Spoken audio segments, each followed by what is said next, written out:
Giant fans in the house tonight? And you watch these crowds at these games and they go absolutely berserk over a game. And then some people come to church and they wonder why you're lifting your hands. And like they'll come to church and they'll feel uncomfortable and awkward, but they don't realize that we're lifting our hands and we're getting excited and we're getting jacked up because Jesus already won the Super Bowl.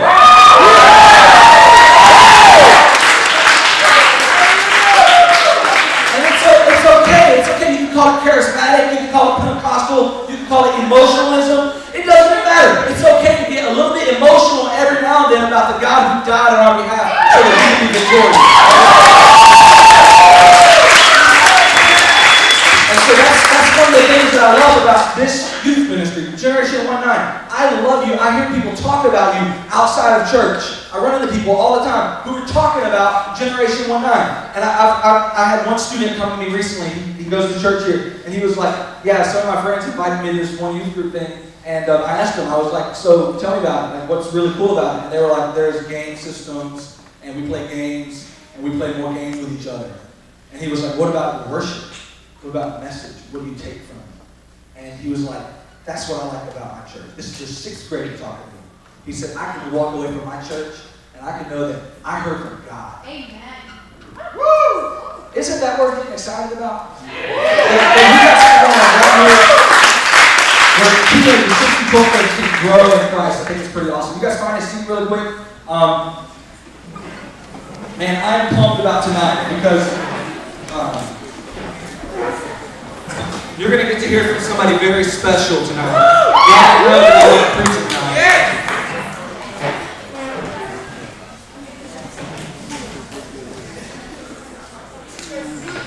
So about at least once a month, or at least once every series, every time we do a new series, like we've been in this message series called Upgrade for the last 4 weeks, and every series I try to make sure that I give somebody the opportunity to preach. Because I remember whenever I was a younger guy, and I remember whenever I wanted to preach and I could never get an opportunity. So one of the things I'm dedicated to as a leader, as a youth pastor, ministry leader, whatever, one of the things I'm dedicated to is giving other people an opportunity to express themselves and to use the gift that God gave them. And so we've got a few of those people in the house tonight, people who I believe God has called them into a place where they can stand on a platform and preach the gospel. And so I try to give people opportunities like that as much as possible. And so tonight is one of those nights where you can hear from a guy. I'm not even going to tell you anything about him. I'm going to let him tell you all these things. But he's been incredible in terms of the way that he's inspired me to continue to do what it is that I do.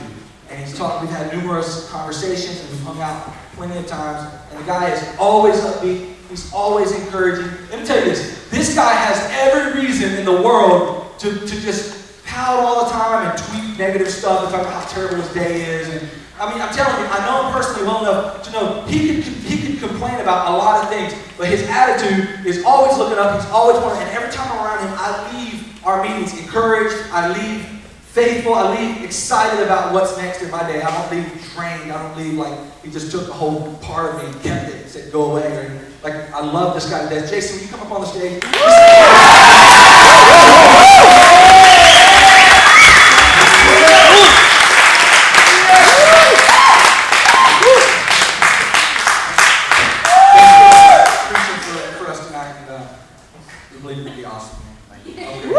Part 4. This is Upgrade Part 4. This is the last series, the sermon of the series. I love you guys. Love you. All right, so how's everybody doing after that? So we talk about upgrade, and we all know what upgrading means. On a spiritual sense, upgrading is where you are now, where you want to be. But more importantly, upgrading is where you are now and where God wants you to be. Amen. So, I was in Best Buy the other day. How many of y'all like Best Buy? My favorite store in the world, almost. How many of you love cell phones? It's kind of like the third arm of our generation.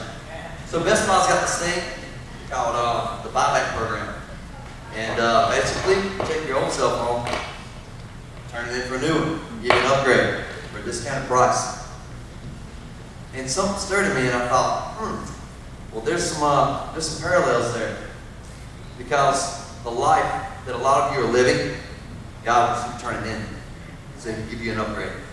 So He can give you a life that is intended for you, rather than ones we have settled for. And I know at one point in my life, I settled for an existence that was less than what God had intended for me.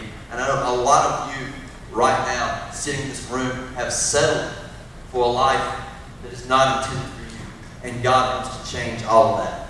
I promise. So we've got a little video tonight.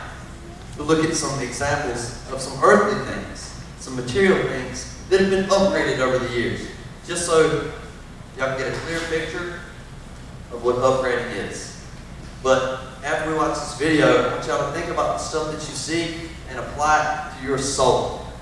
All the upgrades and the improvements that we have made as a civilization over the years with cars, video games. How many of y'all like video games?